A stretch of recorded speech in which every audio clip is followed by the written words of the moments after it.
Hello guys, so I'm going to be giving an overall, book review questions. I just got these questions off the internet for, nonfiction books. So my overall rating for this book is 9.7 out of 10. So let's start off with the first question. How would you describe the book in one sentence, and what is the main point or purpose of the book? Okay, so if I were to describe this book in one sentence, I would say complex. Yeah, I know that sounds plain, but complex is really a good fit for this book, right? Because Aristotle's metaphysics, its whole structure is very complex. His style of writing or rhetoric is overall just like it's beautiful, but it's also complex. It's kind of hard to understand sometimes. And so, what is the main point or purpose of the book? I'll actually the book. I mean, there's a quote in the back of the book, or at least in the title. It says, "We must especially inquire and investigate whether there is any cause beyond matter in itself or not." And I'm pretty sure that sums up like a little, the basic point or purpose of the book. But really, since we're talking about metaphysics, I'll tell you what metaphysics is to Aristotle.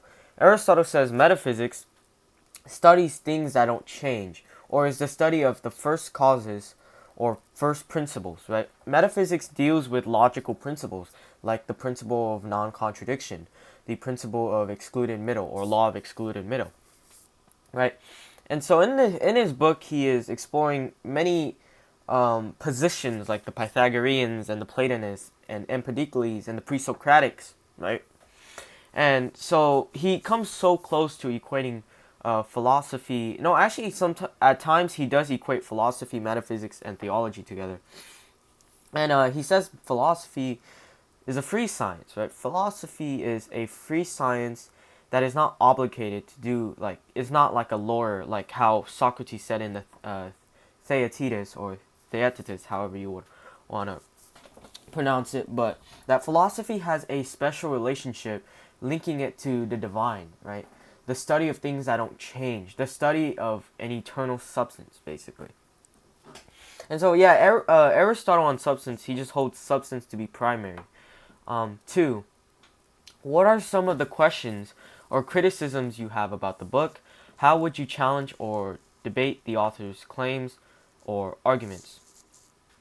Um, so some criticisms I have of the book is that he's very inconsistent with his positions. It feels like he's sometimes hedging his claims, but this is really more of like a scholarly debate because Aristotle seems to be inconsistent, right? For example, in the categories, he posits that, substance or that he holds that particular substances are the most primary, right?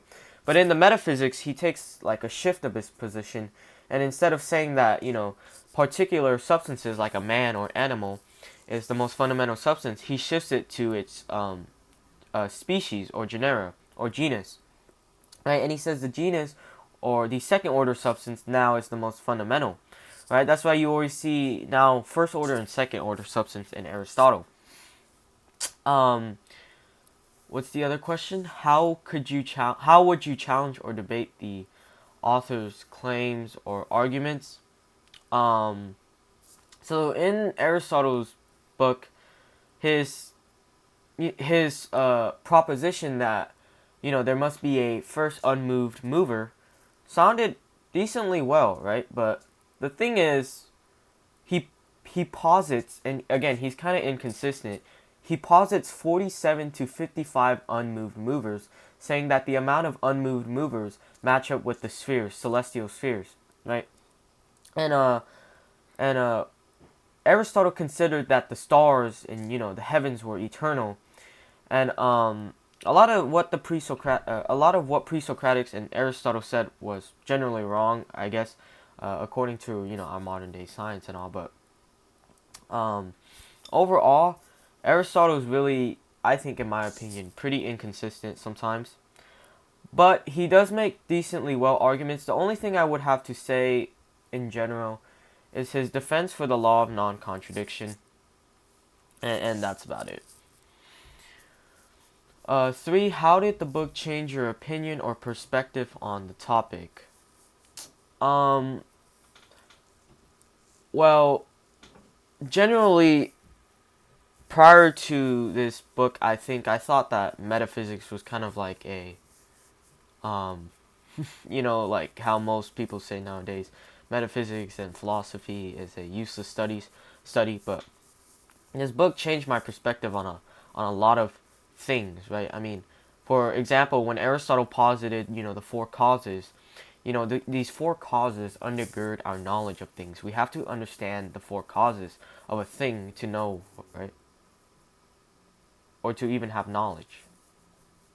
And so it really changed my perspective in the sense that it made me start to think a different way, right? I mean, for example, when Aristotle says you have to know the four causes, he's not just saying temporal cause, but he's saying like you have to know the essence of a thing, the purpose of a thing, what it's made out of, what thing or who brought it into it or initiated it, right?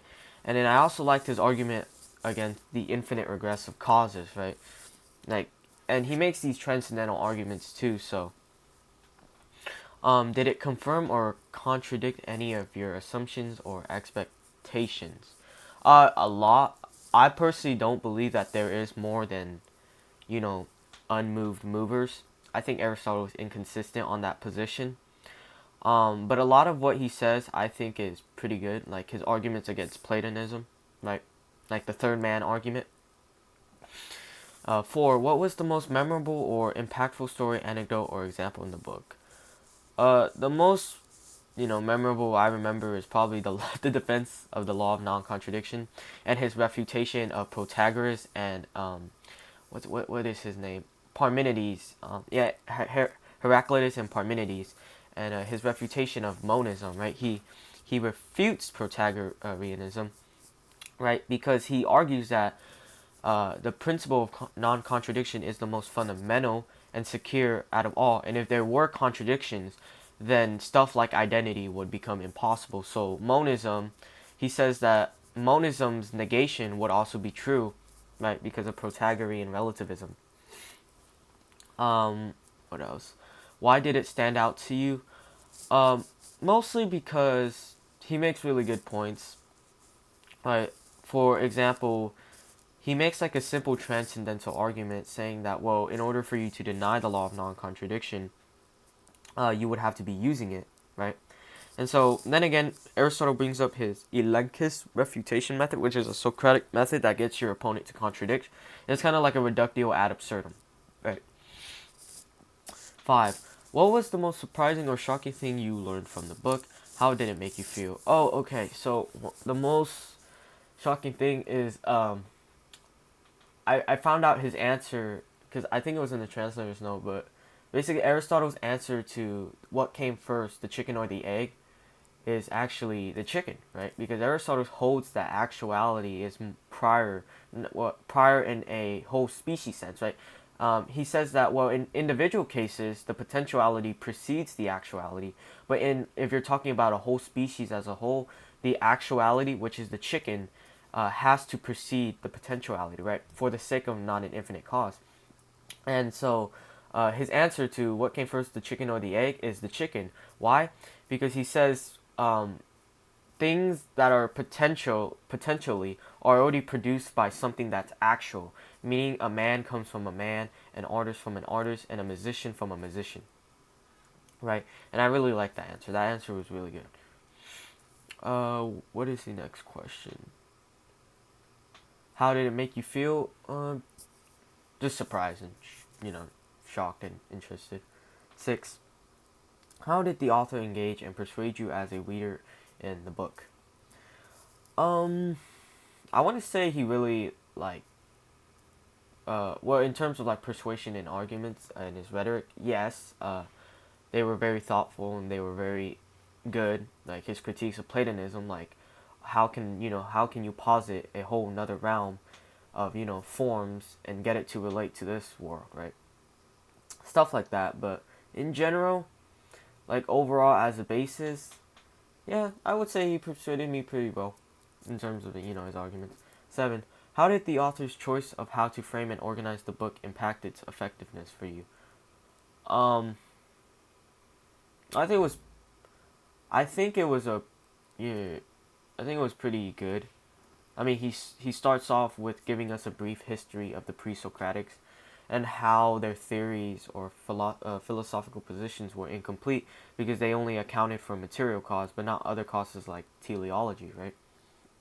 And then it shifts down to even more further points like substance, then the law of non-contradiction, then Aristotle's theology, his then in the end like book Mio and Neo, you have his critique of the Pythagoreans and Platonists, like if a number could be a universal, right, or form. Um, what is the next question? 8. How did the author address any counter arguments or criticisms in the book? Did they acknowledge any limitations, gaps, or biases in their research or writing? Did you find their arguments convincing? So right off the bat, we already talked about how Aristotle refuted relativism and monism, right? That all reality is one and that truth is relative. And Aristotle uses, and actually he uses the elenchus again to defend the law of non-contradiction, right? And so he refutes Plato and he posits immanent universals, meaning that these universals are not independently existing. That's the big distinction between Plato and Aristotle. Aristotle says the universals or forms, they don't exist independently of, substance or matter, right? And Plato says they do, and they're in a different realm. But Aristotle says, well, Plato, how do you get that realm to relate to this realm? So he's really making an epistemic argument here. Um, I wouldn't say Aristotle was biased. Only at times I saw that Aristotle was giving a little bit hostility to like some pre-Socratics, like the Pythagoreans. What are some? Oh wait, sorry, that's the next one. Did you find the arguments convincing? Yeah, some of them, or most of them. Yeah. 9. What are some of the ethical, moral, or social implications of the book? There's really no implications other than the book is just focused on abstract, metaphysics and thought. Um, how does it challenge or support your values or beliefs? Well, just to bring some insight, I think that a lot of my views kind of align with a bit of Aristotle, but not too much because Aristotle is a foundationalist. I'm not a foundationalist personally. I'm kind of leaning towards, coherentism or epistemic holism or foundationalism in general, right? I would say that kind of supports my beliefs, right? Because I do align myself with some, Thomistic or Aristotelian ideas, of metaphysics. So, yeah. 10. Did the book inspire you to take action, change your behavior, or think differently about something? Yeah, definitely I think differently about things because, for example, Aristotle says what distinguishes between science, like physics, philosophy, and mathematics is that physics studies substance and motion. Mathematics studies abstractions, but particular abstractions. However, philosophy studies the universal principles that even make those things possible, right? Metaphysics studies the axioms that even allow for the possibility of mathematics and physics, right? And so that really changed my thinking, right? Um, it's like how important metaphysics is it gets deep into the roots. It's like that's why the colloquial definition is the study of the fundamental reality or existence of reality, basically. 11. What are some of the limitations or biases of the book? Um, there are no biases in my opinion, but there are limitations in the sense that I know that it's not like it's not exactly perfect. Like the translations of Aristotle's works are not perfect. So if there's inconsistencies, it could be just due to that, but yeah. How does it reflect the author's background, perspective, or agenda? Um, I don't think it really gets into the author's background other than the introduction, but the introduction isn't even a part of the metaphysics, right? That's just the translator's note. So my overall rating of this book will be 9.7 out of 10. The point 3 points I just marked off, right, because of the inconsistency.